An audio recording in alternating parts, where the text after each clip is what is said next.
Hello പ്രിയമുള്ളവരെ, നമ്മൾ രാവിലെ എംപ്റ്റി സ്റ്റൊമക്കിൽ ഭക്ഷണം കഴിക്കുന്നതിന് മുമ്പ് നമ്മൾ സ്ഥിരം കഴിച്ചുകൊണ്ടിരിക്കുന്ന ഒരു സാധനങ്ങളാണിത്. ഒരുപാട് ആൾക്കാർ കഴിക്കുന്നുണ്ട്. വെറും വയറ്റിൽ കഴിക്കുക, ജിം വർക്കൗട്ട് ചെയ്യുന്ന സമയത്തൊക്കെ പോയി കഴിക്കാൻ പദ്ധതിയുള്ള കുറേ ആളുകളുണ്ട്. പക്ഷേ ഇതിനകത്ത് ചെയ്യേണ്ട കുറേ പ്രശ്നങ്ങളുണ്ട്. ഇതിനകത്ത് ഈ സാധനം ഹൈ റിച്ച് ഫൈബറാണ്. ഈ ഫൈബർ നമ്മളിതിൻ്റെ പുറത്തുള്ള തോട്, ഈ തൊലി ഉണ്ടല്ലോ, ഈ തൊലി ഇതിൻ്റെ ഫൈബേഴ്സിൻ്റെയും പ്രോട്ടീൻ്റെയും അബ്സോർപ്ഷനെ ഇത് നമ്മൾ ഡ്രൈ ആയിട്ട് കഴിക്കുകയാണെങ്കിൽ അതിൻ്റെ അബ്സോർപ്ഷനെ വേണ്ട രീതിയിൽ നമ്മുടെ ശരീരം ഉപയോഗപ്പെടുത്താൻ പറ്റില്ല, അത് തടയും. അപ്പോൾ നമ്മൾ തലേന്ന് ഇത് വെള്ളത്തിലിട്ടാണ്ട് ഈ സാധനമൊക്കെ തലേന്ന് വെള്ളത്തിട്ട് കഴിക്കുക. പിന്നെ ഇത് ഒരു എണ്ണത്തിൽ കൂടുതലൊരു മനുഷ്യൻ കഴിക്കുകയും ചെയ്യരുത്. കൂടുതൽ വാരി തിന്നുകൊണ്ട് കാര്യമൊന്നുമില്ല.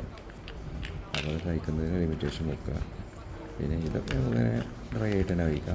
ഈ സംഭവം നല്ല റിച്ച് ഫൈബേഴ്സാണ്, അതും കഴിക്കുക. പിന്നെ ഒരു ഗ്ലാസ് വെള്ളം കൊണ്ടത് ഒരു 150 ml എബോവ് ഉണ്ട്, 200 ml വാട്ടർ ഉണ്ട്, അതും കുടിക്കുക. ശേഷം വർക്കൗട്ടിന് പോവുക. Okay, thank you.